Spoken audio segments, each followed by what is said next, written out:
The old generic qualifications for getting business funding just aren't cutting it anymore, and I know you probably noticed it as well. The economy is playing a huge role in this shift, business owners.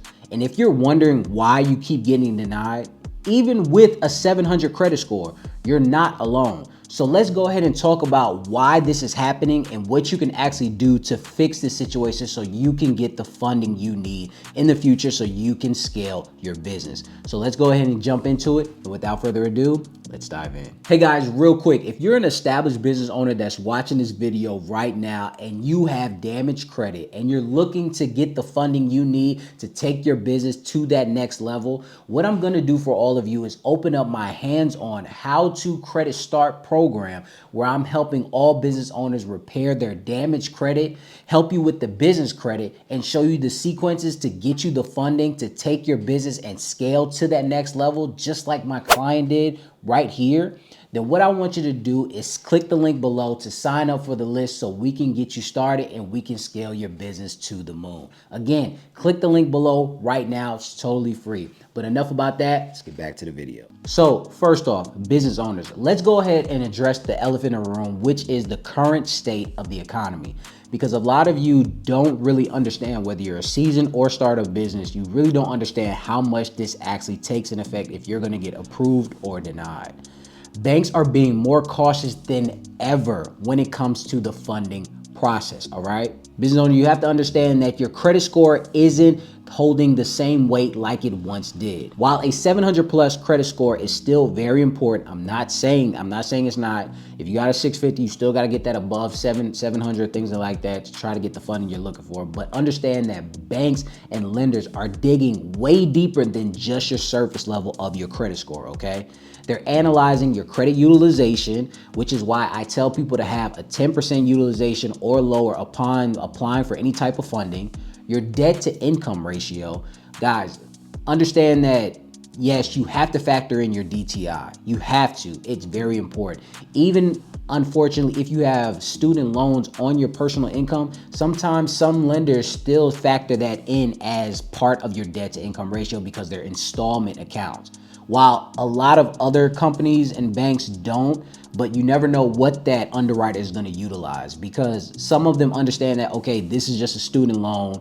Other people state that, well, it is a student loan, but they have to pay monthly, whether they know it's in deferment or not. So because they're not going to ask for that, they're just going to look on your paper and say, okay, we're going to factor that in. We're not going to factor that in. So you have to keep that in account as well.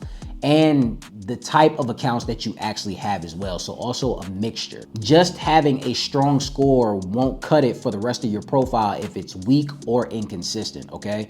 This is why I say you gotta have something more than just that surface level. And just like I state in all of my videos, you know, it's not about your score, it's about your profile, okay? This is, I'm gonna continuously say it until I'm blue in the face and until you get it, until it gets through your thick head, all right? Nobody cares about you just having 4 trade lines on your credit report just because you have a 744 and you think that you can actually do it. It's not it. That's not it at all, okay? Because the debt crisis in America is another major factor, like I stated in the beginning. With rising delinquencies and high credit card debt across the country, banks are being forced to mitigate risk by reducing approvals and lowering credit limits, even for borrowers who seem qualified, even who are qualified. Guys, understand that before COVID, 2020, things like that, even 2021, 22, it was so easy to get funding. I'm telling you right now, and around 2021, 2022 is when I started getting funding. And I just had the credit score. I was still learning about credit. I knew a good, bit of it, but I was still learning, the funding side. But because I had a 740, it was easy for me to get over $75,000 in funding. If you just had the credit score, you were fine. It was easy. It was just like that. As long as your LLC was open at least 6 months, 6 to 8 months or things of that nature, and you just had a 740, a 720, you were getting all types of funding. But you have to understand that those qualifications are just obsolete right now, okay? The same thing that you used to do in 2020, 21, 22, 23 is not gonna work in 2025. The reason why is because, guys, the banks watch these videos too. They watch these videos too. They watch these hacks. They watch the Instagram shorts, the TikTok shorts, and things of that nature. So when you think that you're actually getting a one-up on the banks and you're writing down your notes, the banks are writing down their notes as well. This is why I kind of changed up my format of how I tell you guys how to get funding and things like that, even with no docs, because even if a bank looks at my video, which I'm pretty sure they do, they can state, well, there's nothing I can really take from this, because if they actually follow this, then, you know, we'll be okay, we'll be fine with this. Does that make sense? So that's why I always tell you guys to make sure that everything is structured properly before you actually go for the funding. So with all that being said, what can you actually do to improve the chances of you securing business funding in this environment and in this state of the economy? So here's the game plan. Number one, build a real business credit foundation. Guys, don't just rely solely on your personal credit. I'm going to continuously say this throughout the whole entire video until you understand. You have to establish true business credit by setting up accounts with vendors that report to the commercial credit bureaus, like the DMBs, the Business Experience, the SBSS, things of that nature that's really going to set your business credit up so your business can actually look credible on paper, okay? So yes, you might have to get the net 30s. You might have to, you know, go get specific things that report to these places, but you're just creating a digital footprint, okay? Don't just go to Shirtsy and you know, Home Depot just to get a card and you think that you're all squared away because your Paydex score is an 80. Guys, it's way more than that, okay? You have to create some type of digital footprint that is really going to show that your business credit is in a great standing, on top of you having a great credit profile, because this creates a stronger business credit profile so lenders can evaluate it. And this is just me talking about the surface level business credit, personal credit. I'm not even talking about, you know, actually having, you know, documentation of 2 years tax returns and things like that. We're just talking about the beginning process. This is what really changed in itself. The second one that I want to get into is diversifying your credit products. Instead of just focusing solely on business credit cards, look at multiple funding options such as business line of credit, you know, equipment financing, and even term loans. Relying on these one funding source can backfire if banks suddenly pull back on that specific product type. Now, disclaimer, this is kind of, you know, contradicting from what I've said before, but just hear me out, okay? Because I always state that, not always, but sometimes I state that, you know, getting business line of credit and business loans, they're way harder than getting, you know, business credit cards. But the reason why I tell you to look into these other options as well is because not all banks and lenders are set up equally, okay? Just because Chase won't give you a business line of credit just outright like that, but Wells Fargo has some for the small businesses where it goes from, you know, 5,000 all the way up to another amount, I think of 50,000 off the top of my head for small businesses, but you have to be in business for at least 2 years. Fact check me on that. But there's plenty other places like that, and that's just a big bank. There are credit unions that give, you know, offer and give, you know, business lines of credit, business loans. When you have all of this information set up properly, I know I'm giving you a lot of information. I know I'm talking a lot, but just stay with me, okay? I'm telling you right now. So let's go ahead and get into number 3, which is maintaining strong cash flow cycles and banking reputations, okay? Lenders want to see consistent cash flow and solid banking history. So you have to avoid overdrafts, maintaining healthy balances, and establish positive relationships with your bank using regular services, okay?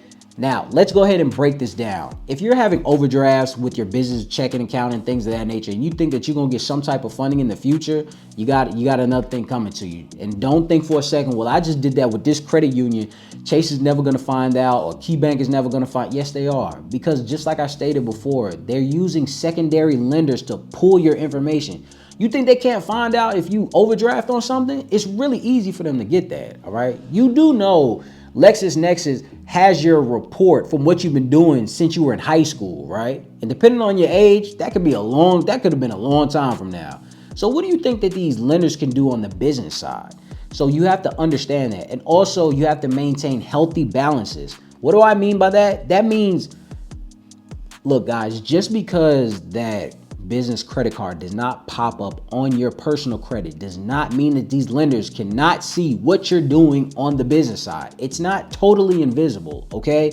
They can see if you maxed out on 2 business credit cards and you're trying to get another one. They see that, okay? There's many other services that where they can see what is actually going on with if your name is Bob LLC, okay? They can see what's actually going on. They can see if you're actually being thirsty. And the last thing I would just want to talk about is establishing the positive relationships. Again, this goes into, stop thinking that you could just credit stack where you're getting the funding and then you're closing the account and you're getting another account from somewhere else and you're closing that account. That looks sketchy. So stop doing that. Let's go into number 4, which is monitoring business credit reports. Don't just check your personal credit, ladies and gents. Review your business credit as well.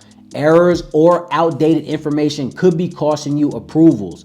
Track your profiles on DMB, Experian Business, and also NAV. NAV is one of the easiest places. And even Moody is applicable. And if you've never heard of Moody, Moody is one of those secondary agencies that track all your business information as well, and some of your personal too. A lot of people don't know about Moody. I don't even think I talked about them on my channel, but it's another super important, agency that actually holds everything. So try to utilize those people as well. But if you need NAV, click the link in my bio. I have it at the bottom to make it easier for you. And number 5, minimizing both personal and business debt. Even if your personal score looks strong, lenders will hesitate if they see you are over leveraged, okay? Just like I stated earlier. Focus on reducing high balances and eliminating unnecessary debt before applying for new funding.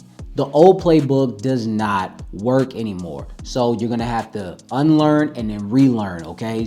But if you use all the information that I gave you in this video, you are not gonna have any issues getting that $50, $75, $100, $200,000 in funding that you're looking for to either scale or start your business.